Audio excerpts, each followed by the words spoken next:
everybody. Welcome back to Texas Rugby Monthly. It's December. It's Christmas time. It's the last one of the year. Man, we've been doing this for, what now, like 5 episodes, so almost half episodes. Yeah, look at this. We're going well. Guys, how was your Thanksgiving? Grant, you cooked for 1 million people? Well, we planned on, but that didn't happen. But we still cooked for a lot of people. So you ate a ton of food. People showed up. Yeah, they still work on the leftovers. No, literally, I ate leftovers for a week. So can't complain. And if you know anything about my wife's cooking, you know that her leftovers are better than most people's first servings. There you go. The sad part is, and Rick, I don't know about you, I didn't get any of those leftovers. Did you get leftovers mailed to you for any treats or anything? Yeah, me neither. There's this thing called COVID going on. USPS mail is screwing up, man. Come on, geez. Got lost. Exactly. It's in there somewhere along with, But trust me, if you ever come to my house, and there are several people in the rugby community who can attest to this, if you ever come to my house, you will be really well fed. Hey, a feast. I believe we got a season coming up. If we're allowed to, congregate for this next season, I'll be coming to Austin. I'll be coming to Houston. Fingers crossed. And there will be food. Excellent. Yeah, what do you got? We've got I'll make sure I have an extra night in there. I think, what is it? We're home to Houston at first week of April, and then in June is when we go visit Houston, and I think Dallas. We've got you guys. I don't think we play you guys until almost like the end of April. Right? Yeah, I think we have almost like back-to-backs. Actually, that's right. Yeah, we do. We play Houston the first week of April, and then we go up to Dallas the second week. So, and that's the schedule. We're not going to talk about the schedule this episode. No, we're going to leave that for later. Later. Gives us more content and gives us another episode. We have Christmas gifts for each other, as it were. And our happy little elf, Rick, over there, and his ears. And I will not play this song that this plays because it'll go on for 5 minutes, and that'll be the show. Y'all will be passed out. Brain spasms. People don't turn into your Christmas album. No. So getting on to our stuff. Yeah. So we're gonna change it up this time. So rather than me talking about Austin, Grant talking about Houston, and Rick talking about Dallas, we're each gonna take, kind of rotate it. And we're going to talk about the other person's city and team. And we're going to give our top 3 things that have happened in the year 2020. Now, granted, 2020 has been an absolute parents, if you have kids around, cover their ears. It's been a shit. It's been a shit show. It's been a cluster. We had a season. It started off really well. And then 5 games in, man. Like we had 5 games, and then that was it.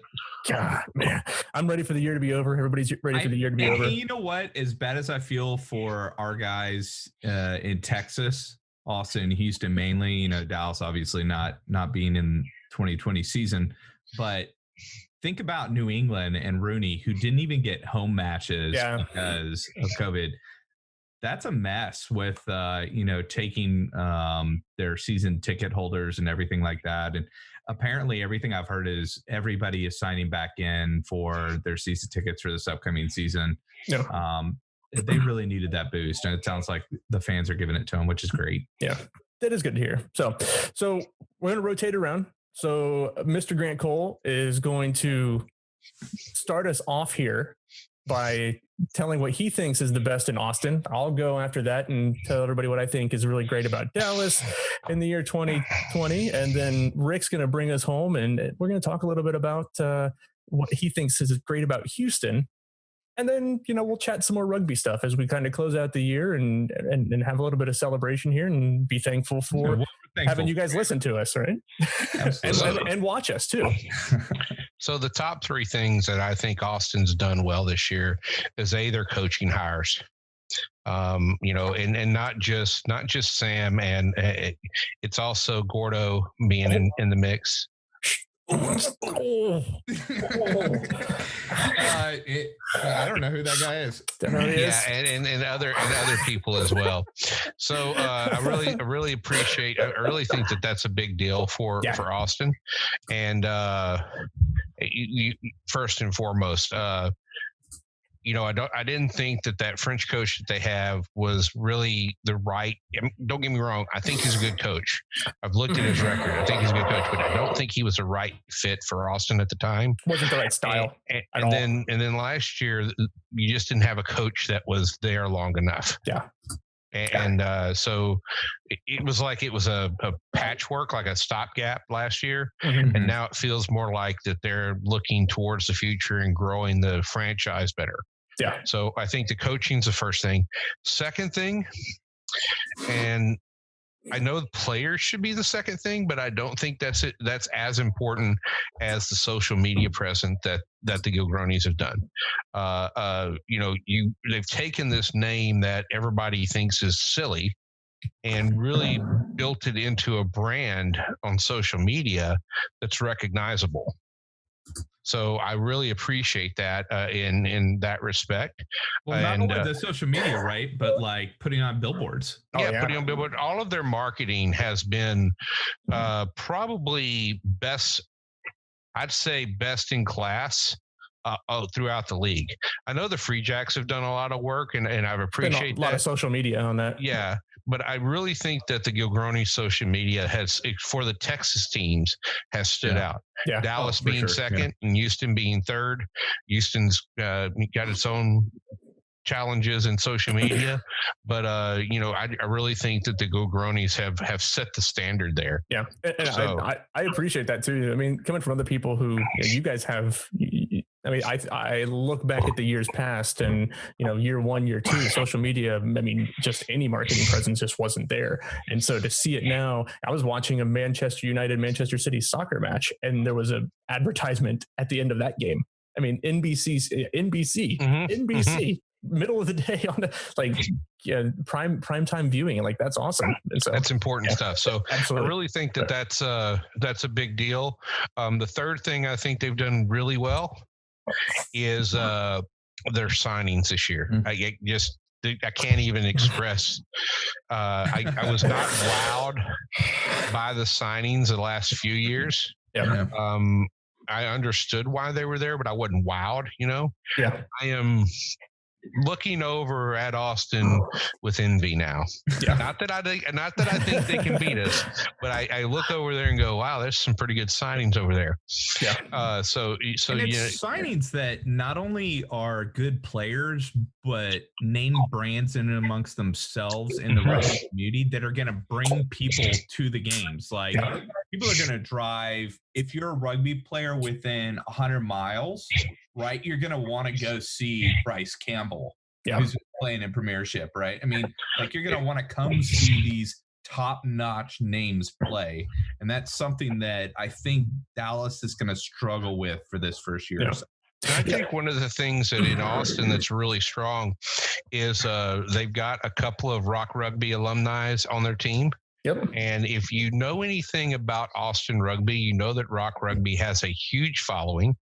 They also, what Doc has done over there is build a culture around that team. Yeah. And so those high school players coming out of there are going to go and follow their teammates who they played with. Yeah. And their parents are the same way. Their parents were always fans of those players as well. So you're going to see a lot of positive things come out of that, out of those signings. And I think that once they begin to work on their youth and high school setup, and academies, I think that's only going to go from strength to strength. Now, I do think there's a challenge that Austin has. I can list a few challenges. Well, and this is important though, and unfortunately, Austin's not alone in this. Dallas and Houston have the same issue that they have to connect with the local rugby community better. Yeah. Yep. Now, Austin has a bigger problem with it based on past given history. issues, based on history. But they have the opportunity because the people that created that problem are no longer there. Right. And so they have the opportunity to change the game and move forward with a better relationship, I would say. Whereas Houston and Dallas, we have greater issues at work that we have to work on for that thing. But I think Austin is in the best place of all three teams in Texas to engage the local rugby community properly and get them involved. And I have heard MLR marketing strategists tell me that the local rugby community is not as important as the sporting community. And I am here to tell them that is false. Yeah, because to start off with, if you can get the sporting community, that's great. That's great. But if they're going to stick around, but if you don't have the base of fans, and we see that we've seen this in Austin, like literally, we know season 2. It was terrible. Like it was terrible. Like we were at the games, like watching those games. It was less than 500 people there. Yeah, I mean, there was one game, there was like 400 something people there, and it was terrible. And to play an 11,000 person stadium, like that's a whole nother, we don't even talk about that because that was just, it was a disaster. But, so when you don't, but if you don't have the base of the rugby community coming to the games, and I think this is something that needs to happen moving forward with MLR in general, is to figure out how we can work with club rugby in each state, in each city, in the entire country, how we work together to set up. And we talked about it with Kat a little bit too when she was on a couple months ago, because of the shortage of refs, to play on certain days, whether it's, they play on, Fridays afternoons or Sundays or whatever it may be, so that the rugby community, so that as a whole, can make it to MLR matches to help support that, so that those MLR teams can then give more time and service to those other community teams, to those other club teams. Because the one big thing that I do know, the AG last year, AG heard whatever, we were at Huns matches, we were at Blacks matches, we were at Orc matches, Valks. Like we were going around to the communities, high school, all the way down to to the youth, and they were at each one of those, and that was what was been needed over the past couple of years that wasn't there. And so, Grant, I think you and we agree, completely on this one. It needs to happen throughout all of MLR, and we have a challenge, but we need to step up, and MLR needs to make that challenge. And it just doesn't seem like a challenge that should exist, though. It's such a simple. It shouldn't. It shouldn't, but it does. But we, you still have the fiefdoms of the club rugby in existence, and while it's there are probably worse in Texas than anywhere else. Although I may be biased on that. It is and it isn't. It just Austin has other issues that challenged it there. Yeah. And those issues are no longer there. It's part of the MLR team, so they don't have to deal with that anymore. But there's residual, and dealing with that residual stuff. But I think the MLR as a whole, and the Texas team specifically, have to recognize the rugby community, the local rugby community, as a force multiplier. Yeah. And then address them in their marketing campaigns as such. Yeah. And if they don't do that, they're missing out on millions of dollars of revenue in a year. And they need to be cash flow positive. All these teams do, because they're not going to make a profit. But if they're cash flow positive, that's going to bring in investors, and it's going to bring in the right investors, and so and so forth, because that means they're doing the right things. Yeah. So that's what we want to see.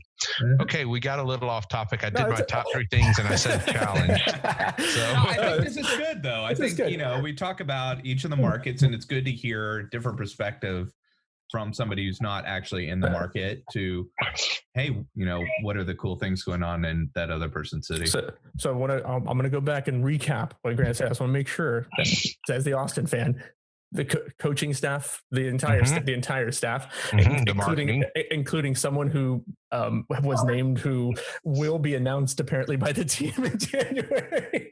I mean, if they're not stupid, it should be announced now as a Christmas gift to all the people in Austin, because we just gifted it to you. Yeah. Yes. We had it, and we were like, nah, we don't want this. Y'all can have it. Hey, honestly, I thought it had been announced already. So no, it's okay. That's okay. I'm excited, and if you do watch and you do listen to us, you know who we're talking about. Doesn't necessarily go back. Exactly. No and by the way, that happened because of this show. 100% claiming it.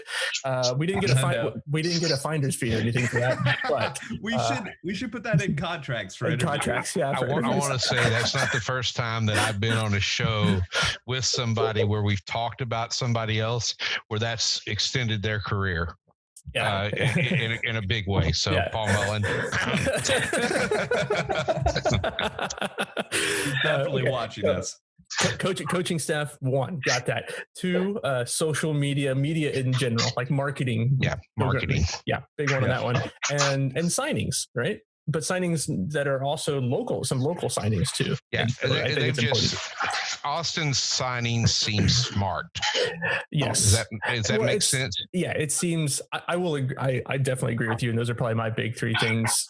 Kind of with the first one, the coaching staff. It really is this year kind of having the Loyals LLC group, who's F45 and Gilchrist, actually having an entire off season or season to get things together. Right. Last year we threw it together really quickly. I mean, really quickly. I was there when it happened. Right. And so it was just like, okay, we're gonna do this. Like, oh, okay, how are we gonna do this? Well, we don't know. We'll figure it out. But now to have an entire season to do it has been really helpful, and you can see that in the signings of the coaches who have built teams that have. I mean, we're talking depth at almost every single position. Our fly half depth. It's unchallenged in Major League Rugby right now. Wait till Cipriani comes over. Yeah, wait, Grant, you're on mute again. Wait till Cipriani comes over. What I really think about fly half depth is that the 3 Texas teams have a lot more fly half depth. Gosh, I hate those blends altogether. Than I think that we all recognize, and that's in each team. I think our fly half. Our depth at the 10 position has really grown exponentially, and that's important. So yeah, exactly. So I agree with you that I really thought you were going to give a shout out to your favorite second rower. Oh, I mean that's what I did with the Rock Rugby stuff. I mean, CEO knows where he's at, and he's been a strong part of that marketing campaign they've been doing. If you've noticed. Yep, and you'll notice. So we didn't do much the Austin Rugby podcast because I wanted to hold off and let the players get organized and stuff. But we will have Mr. CEO on the podcast probably the first week of January. So I got a question for you. Yep. We'll do this for each team as we go through, but for Austin. Okay. For Austin, if Austin had a player that they were going to assign to be Santa Claus, who would it be? Lerome White. My player is Brendan Rams. Rams, yeah, I was gonna say Rams would probably be the first choice, but I was only giving Lerome a little bit of love because I was messing around. What about you, Rick? What do you think? No, really, but Rams would be the best Santa Claus. You know he would be a really good Santa Claus. He would be fantastic Santa Claus. Are you talking for Dallas? Oh yeah, for Austin. What do you think for Austin? Oh no, I actually would have gone Lerome White first. Yeah. Okay. Yeah. So front rowers. I mean, we still got 2 front rowers there. Okay. Wait, come on. Who else is going to be Santa Claus? You know what? Go Dallas. You wouldn't go Bronson Tellis. You'd be like, damn, that is a giant Santa. Well, but I mean, so let's, as we get into who's the next team we're talking about. We're going to talk about Dallas. Yeah. Okay, so Dallas. Who would we talk about at Dallas as being? Honestly, I would love Bronson as a Santa, beefed up Santa Claus. No, just because I know his attitude to life, and that his mother would dress up as his elf. And Annie as an elf is pretty much one of the greatest things I would ever think about because she's an awesome person. She would do it. I'm going to go opposite of that. I'm just going to go Christian Rodriguez just because he's so small. That's the exact opposite. I mean, I just because of his beard game, I'd go Chad. Chad go. Oh, hey, there's a good one. Beard game's on point there. Beard game is strong. So what are the top three things in Dallas, Dustin? Dallas. Speaking of the Jackals, top 3 things in Dallas. Holy crap. Dallas got a team. the long awaited rumors, and from I think even pre-season 1, that's what was the original. They were supposed to be part of the original one, but it's the sad part that I just started the supporters group like within the last year, that I didn't have something going 3 years ago when we didn't start the supporters group, and we didn't start the supporters group for Austin until season 2. Okay. But I'm just saying, since we knew that this was coming at some point, somewhere down the line. But so Dallas getting the team. I mean, the Jackals. I love the name. Like that. I know that we have the Gil Grownies, and I do love that. Giltinis is a whole other story. It's not really. One unique name is okay. 2, no. It was.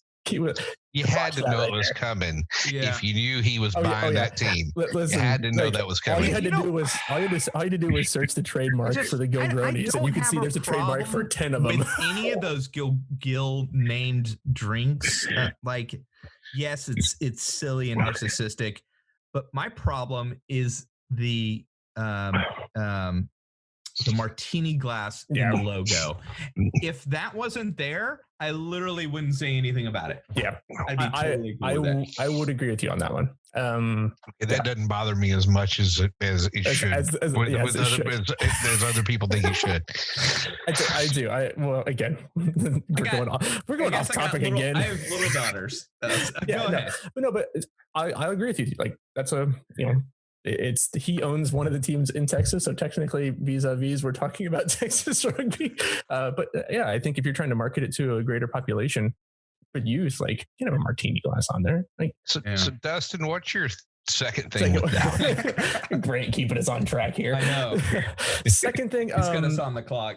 Yeah, I think the announcement of Globe Stadium, like the stadium.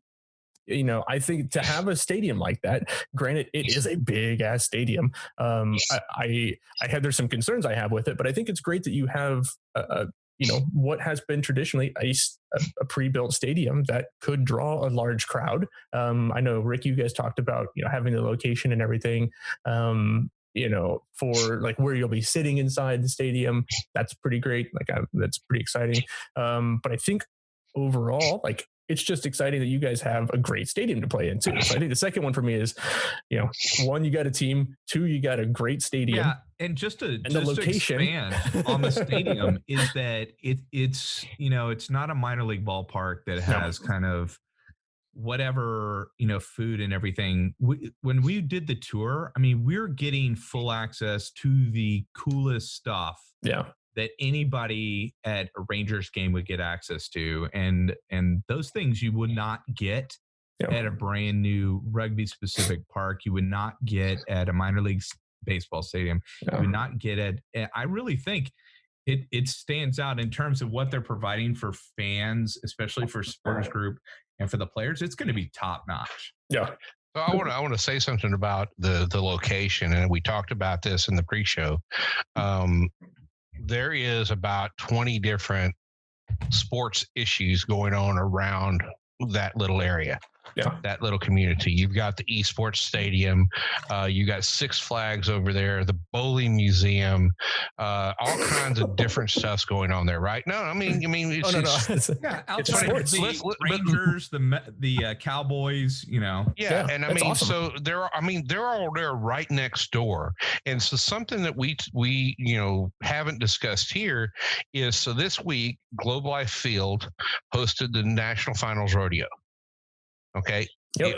It wasn't in Nevada, Las Vegas as it has been for 30 years, 3 decades probably. Yeah. It's moved to Globe Life Field, and that means they had to put 18 inches of dirt on Globe Life Field. That's more than 1,200 truckloads. Yeah. If you're not counting, okay, on Globe Life Field, and they got to use a vacuum cleaner to get all that stuff off, and they're going to store it somewhere nearby. But like, that is another group of I don't know what the word for it is. Another group of sports fans that when they go out of Globe Life Field every night, there's a sign on Globe Life Park talking about upcoming events.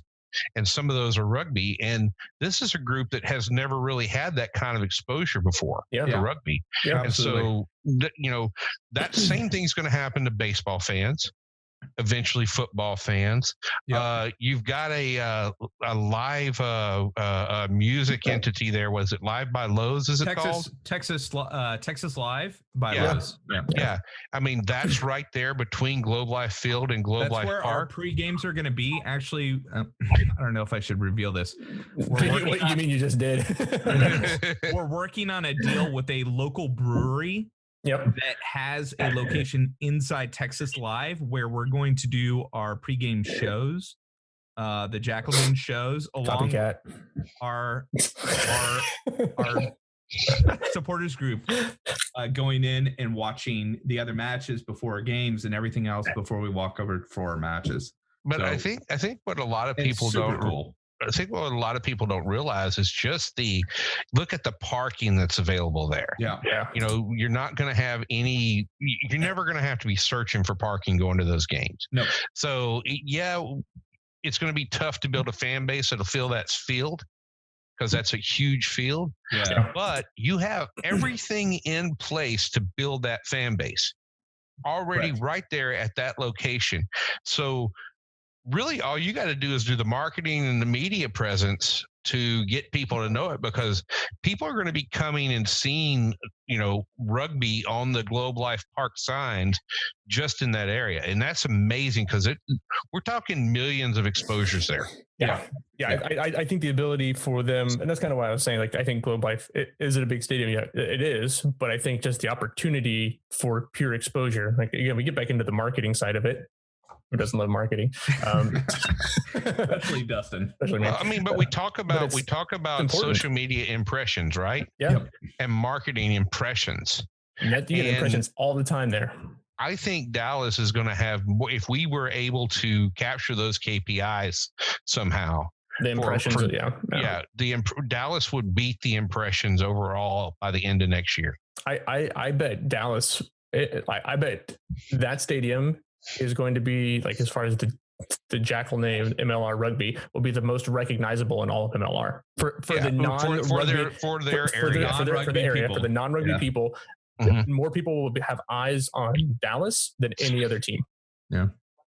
Like, I mean, if you call it just pure foot traffic, we call it foot traffic is what we call it. Like, so just walking by a sign. So that's what I think about that. Yeah. Oh, someone in the background at Mr. Cole's house is now getting snapped at. For those of you listening, they're being too loud. Being too loud. Bring them on. Who cares? All right, what do we got? Number three. Number three.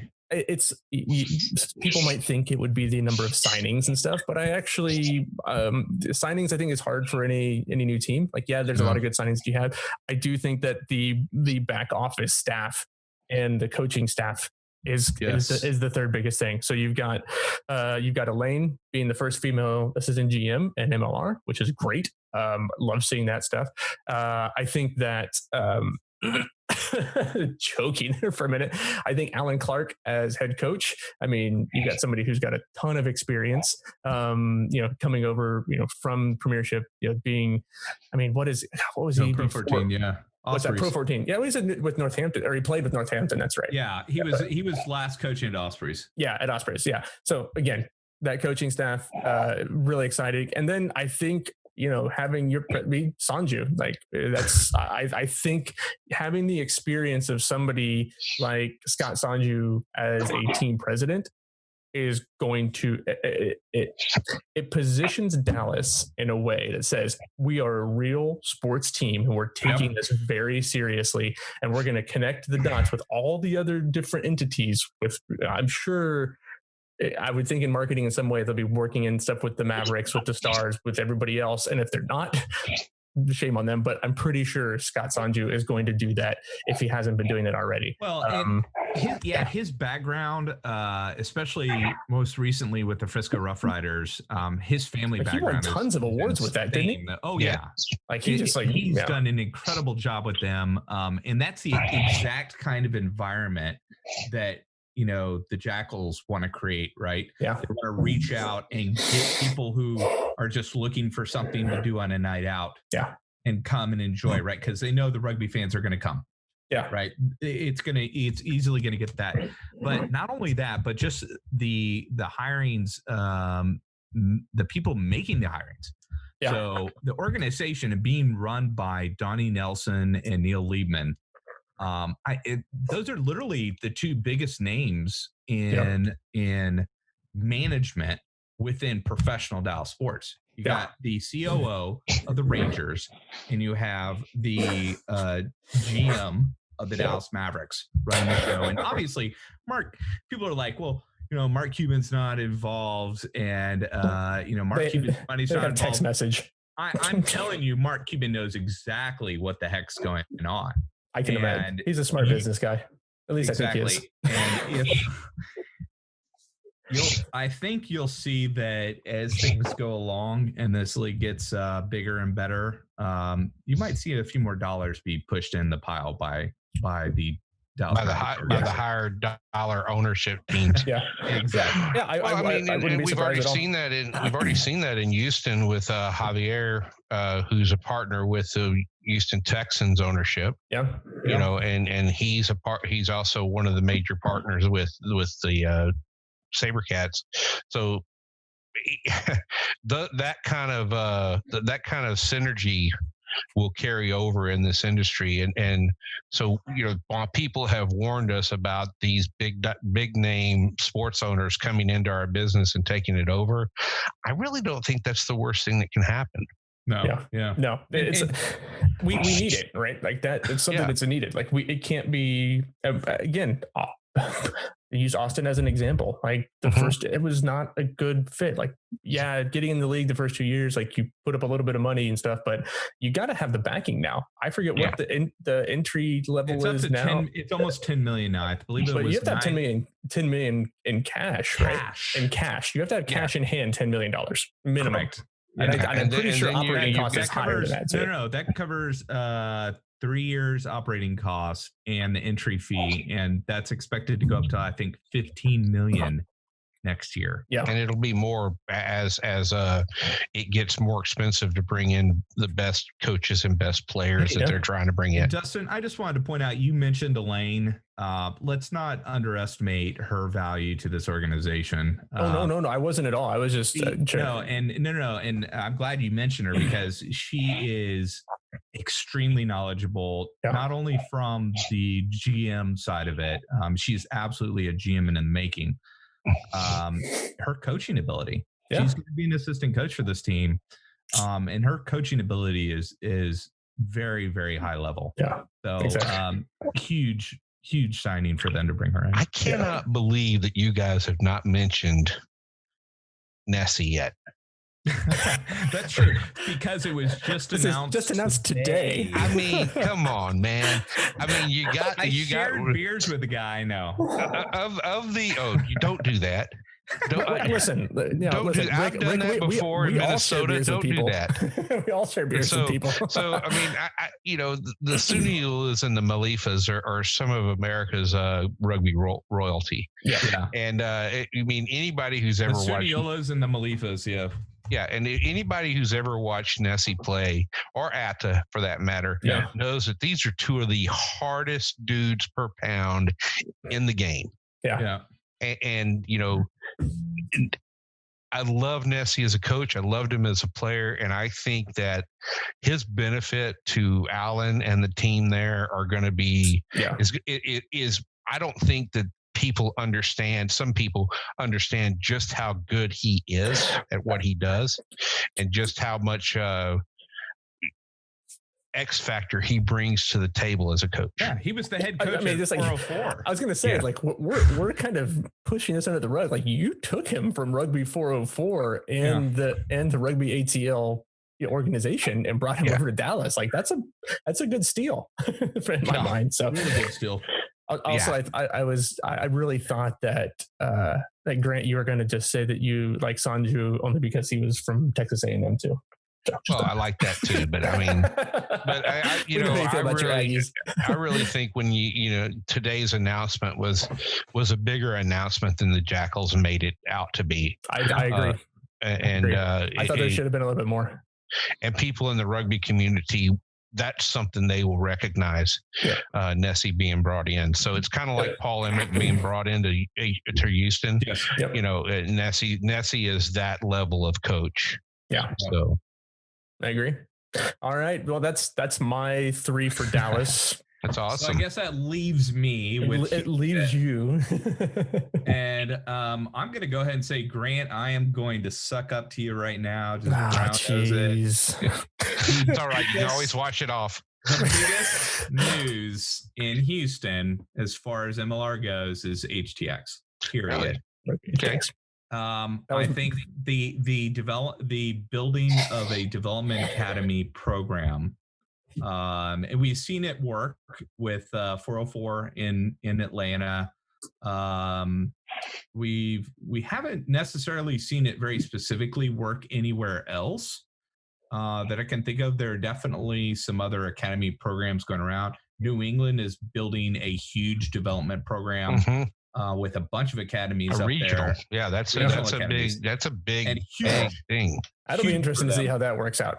Yeah, but I think one of the things that MLR has failed on so far, and I know that the commissioners brought it up, George, and you've brought up with HTX and ATL and their development of 404, is the fact that the youth reach out, the youth development program hasn't really taken hold, right? They've gone out, and some of the players have become coaches at colleges, or they've gone to high schools and become coaches, but they haven't worked that into developing players to come into MLR or come into a specific MLR club.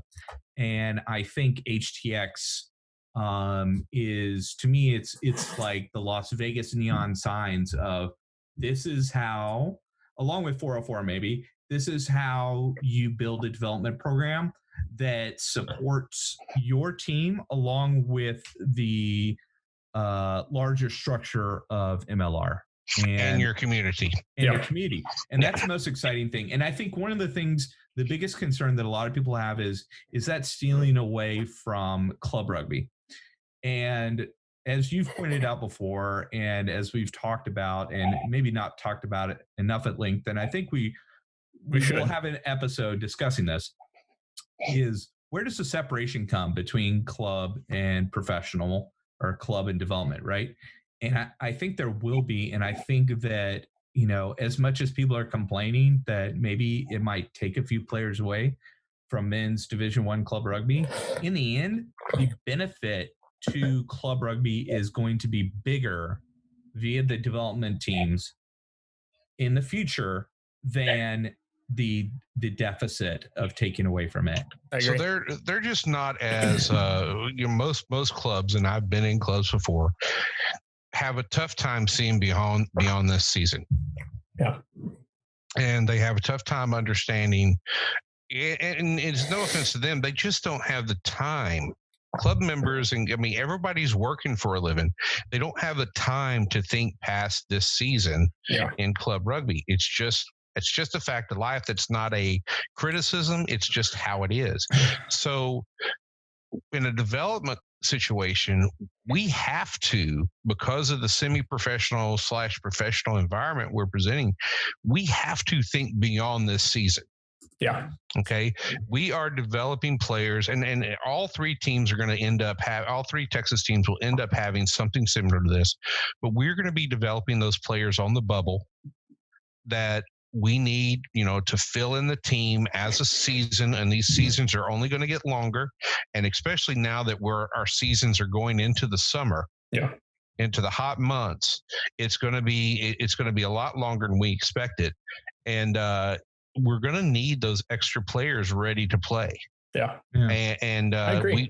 we've already seen that club rugby, as good as it is, as much fun as it is, as much as we love it, does not have the level of competition, the level of coaching, the level of training that's necessary to develop these players to be ready for just, maybe even 5 games in an MLR team. And let's not sit here and pretend as though every one of the players that's going to play in a development squad is going to get an MLR opportunity, because it's like the minor league baseball. You can make it to AAA, but there's still another step that you got to make. Like, you can go play for the development team, and will the development teams, compete with the top D1 men's teams? Yeah, but potentially, will they beat them? Maybe, but again, we don't know because we haven't seen it yet, because we're still building it out. But let's not pretend like there's only 15 guys on a pitch at a time, right? You're not everybody's going to get a chance. Maybe season 1, season 2. Thank you, Dustin. The guys from club level could play Major League Rugby. Last season was a big jump, and next season is going to be an even bigger jump.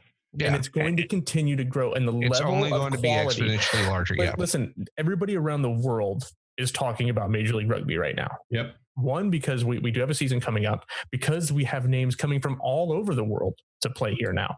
I mean, it's not just, we've got American guys, and I want them to continue to grow American talent to help grow the USA Eagles as in preparation for future World Cups. However, you look at Austin's team, we're bringing guys in from Australia, South Africa, New Zealand. Like, we're bringing top level quality talent here to play, young talent, not people who are 35. It's not like MLS was, a couple years ago, and you bring the top, people over when they're 38 and just want to go run out on the field. These guys are still young. Austin signed, Mac Mason. He's a young kid still. Like, he can still play. Could we see MLR, especially Texas teams, because there are lots of signings like this, play in an MLR for a season, get a chance to then, get back into the game, go back to Australia, New Zealand, England, Ireland, whatever. Play at another level. Play at the top level, Super Rugby, Pro 14, whatever it may be, and then make it onto the USA team. It's not out of the question anymore. Season 1, season 2, club guys got on, they play it. We saw the matches between club level top level D1 teams and MLR side teams in the past 2 years, and it's a bloodbath. Listen, I'll before we move on, I just want to say a couple of things about HTX that I've been impressed with this year. The Sabercats, who are in town still, coming out and practicing with the guys. That's been huge, and in 2 ways. Number one, it motivates these guys to play up, to practice up, to get better. They see what the competition is, and they have a hunger to be on that team. The other thing is this shows the Sabercats that there's competition. There's real competition out there, and they've got to be improving their game before the season starts, because these guys are hungry, and they're ready for their call up. They're going to get there. So that's a good thing. And then the other thing is the number of our youth academy players who stay after on their Wednesday practice to come practice with us. We're not doing contact drills. So, it's just skills drills. And these guys, these 17-year-old, 18-year-old players who are some of the best players in the area, have been coming out to our other practices, staying over on Wednesday night after their practice over to practice with us. The benefit to the Houston high school rugby community that's going to have is I don't even think we understand it well enough right now. I mean, we know we're going to be putting coaches into the high school system where where high school teams want us to put coaches in, and we've got a plan for that, and that's something we're moving forward with. And we're also going to be looking at talking to Prairie View A&M about their rugby team about, hey, what coaches do you need? Because we got a couple players on our Rugby HTX who want to coach HBCU teams when they get out of playing rugby. Yeah. Yeah. And so, what better chance to give them the start at that than here? And I don't, so those opportunities are not only opportunities for player development, but it's also for fan development. And it's the kind of stuff you can't really put a price tag on. Yeah. And, exactly. and the next thing I was going to talk about was actually the stability of you have a stadium, as far as Texas goes, most stable in terms of your facilities, organization, and everything. I'm excited to see an entire season in that stadium, right? Yeah, where we are too. You're not having to move games because of weather, and you're not, it's not canceled by COVID. That even if you don't have, fans, as many as you would like, an entire season in that stadium for the players, for TV and everything, I think it's going to be beautiful. It really looks great in the pictures, video that I've seen. I did enjoy watching the last game in that stadium last season, though. The Raptors match? Oh, the Austin match. No. The Austin match. I got to. So what's your second thing? Let's talk about number 2. I thought that was his number 2. That's my number 2, and I'm switching them around because as I was thinking about it, I really think that's number 2. Okay. Just financially, I think you're going to see a huge tick up this season because of the stability of the stadium, because of the stability of the organization, and branding. Number 3, I think, is re-signing a bulk of your team. You're bringing back almost everybody. Every signing I saw was like, oh, well, he played there last year. Oh, well, he played there. And all you're doing is re-signing the best of your talent from last year. Yeah. And then bringing in additional high-level talent, not dissimilar to what Austin's been doing, but I think there's less turnover. Yeah. 6 players who have been here since 2017 practicing together. Yeah. So that's incredible. 3, maybe. I think 3 that have been here since season 1. Maybe 3. Yeah. And having Howden there as a player coach, I think is going to be huge in terms of that stability and re-signing. Taylor's our junior academy coach, right? Right. Yeah. But he's going to be, he's an on-field coach. Yeah. So, eventually he's going to be there coaching. It's just a matter of time, in my opinion. There's a reason that everywhere he goes, they call him the general. And I was going to say, he's the general. Yeah. And it's not just because he doesn't really chop at you like you would think. Generals have to understand that they're sending people into battle to get damaged. Yeah. And they have to care about their troops. Yep. And it's not only that he tells you what to do and expects you to do it, but he also supports you and gives you the resources to make that happen. Yeah. And there's a reason he's called the general, and he's earned that name. Yeah, and he's been great in terms of, I think, really in bringing back as many players as y'all been able to bring back. Well, and when he moved over here from New Zealand, he moved to Houston. He grew up in the Houston system, playing for the Katy Barbarians when he was coming up in high school. Yeah. So this is his de facto U.S. hometown. Yeah. So this is where he's at. So, but I think if you look at Houston and the SaberCats as a whole, it's about stability and growing upon that stability, right? So the idea is, okay, we've got a stable team, we have a stable club, and now we've got a stable environment for rugby players to grow within. And that, to me, that's a great that's how I would like the Dallas Jackals to grow. And I think it's a key to success, not necessarily in terms of winning championships within MLR, and then they'll probably come, right? But it's success in terms of growing rugby in the area and showing what MLR can be in terms of professionalism. Yeah. So, going back to my question that we covered earlier with the other two teams, and you don't get to pick me on this. Damn it! Which Saber Cat would you pick as Santa? I gotta remember his name real quick. Hold on a second here. I mean, I'm going Charlie Connolly. Charlie Connolly, he's the easy button, right? No, I know, but that's not. No, hold on. I'm going to tell you, my pick is Luke Beecham, and the vet Roos should be his elf. His elf. Dude, those guys, you have to understand, Luke's demeanor with just around kids is brilliant. Oh yeah. I mean, they gravitate to him and they love him just because of how he is, and he's just really a cheerful, jolly dude, right? Yeah. And I mean, he's when you see him on the field, putting in the hard yards, making the hits, getting hit, you think, okay, this is a really tough dude.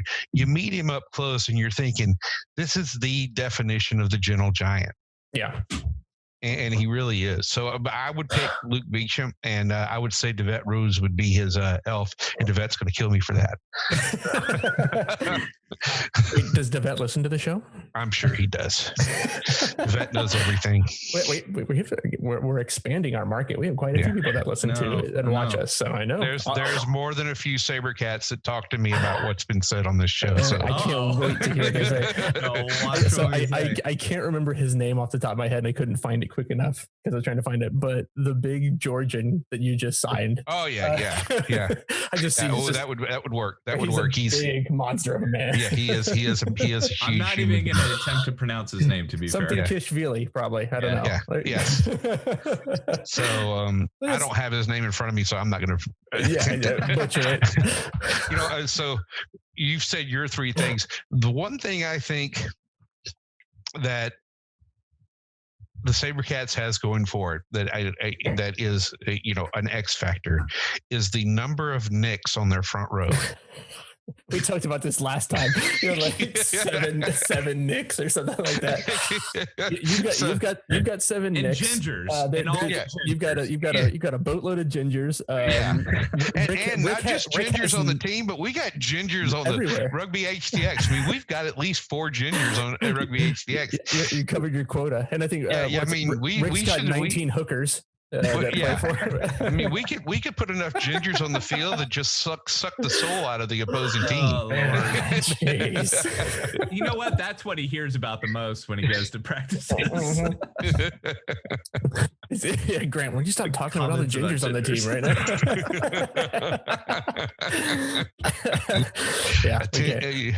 So. But you know that only a ginger can call another ginger, right? Oh, I don't know. I didn't know that. I thought we were allowed to say ginger, but we can't say. Anyway, so moving on. Hey, Christmas time. We gotta be thankful that we're looking. It's my wife's favorite Australian comedian actor. Tim Minchin. He's got only a ginger can call another ginger. If you've never heard the song, look it up on YouTube and have a good laugh. Make sure you listen to the whole thing. Don't try to skip through it. Up here in the corner somewhere, right? I mean, it will. You'll actually become a Tim Minchin fan just from that song. I know Tim Minchin. I don't know the song. I got to go check that out. Speaking of YouTube, side plug. We also are on YouTube. Yes, we are. In case you didn't know, what you guys don't know is, as a part of the Austin Rugby Podcast channel, which I have other ideas about future stuff since the Jackals are doing stuff, maybe a Texas Rugby Network type of thing. Yeah, I know, right? Would be to let everybody know that we're also on Pandora Podcast, which is new. So that just happened. That was a thing. That just happened this week, actually. So wow, nice. I know. So we're on top of it. I'm trying. I'm glad because I have no idea what's going on. For those of you that watch and listen, we have now started the Texas Rugby Monthly Facebook page.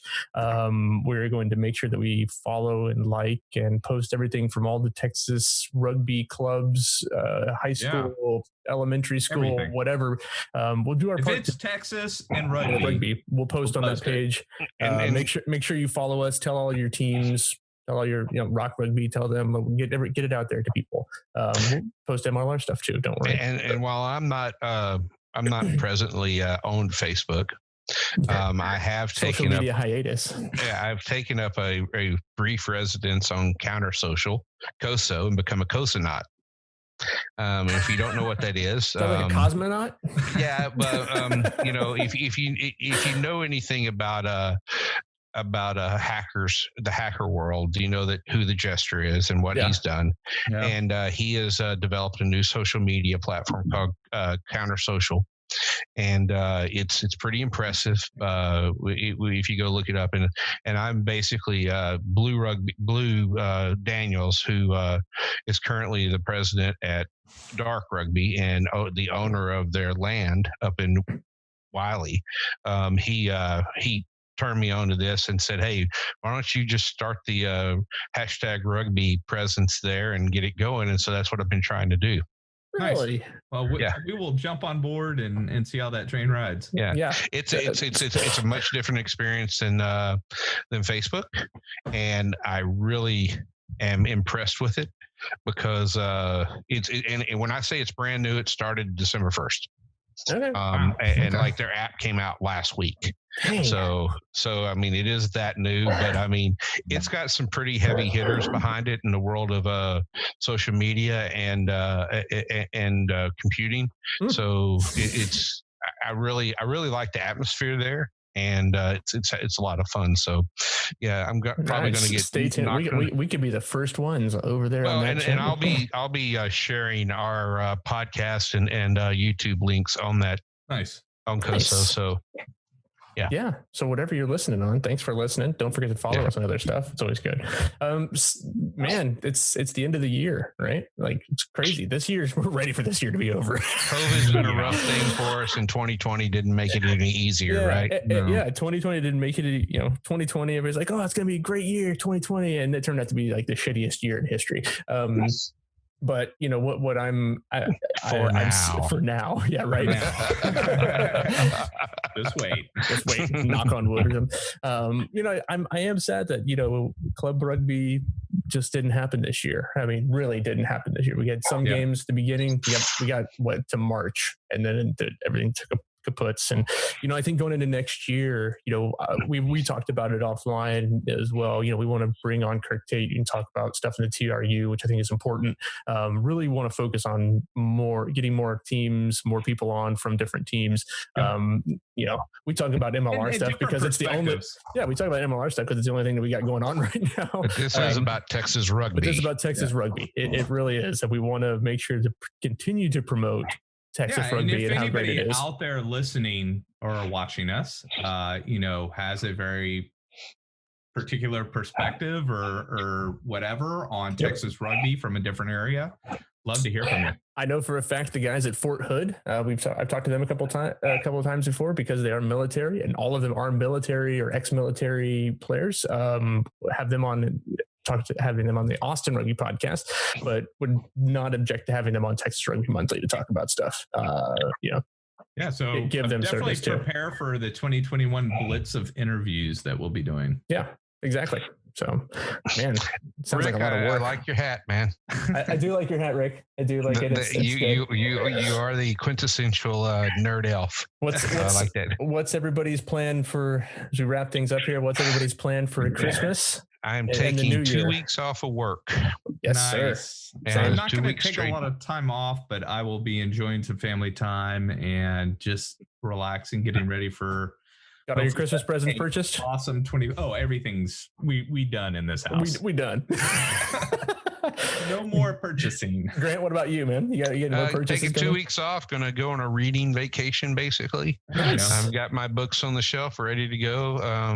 I'm revisiting the Salvatore novels. Oh, nice. Very nice. And I have started I did my first D&D campaign as a dungeon master last week. Ooh. And the players enjoyed it and had a lot of fun, and they want to do it again.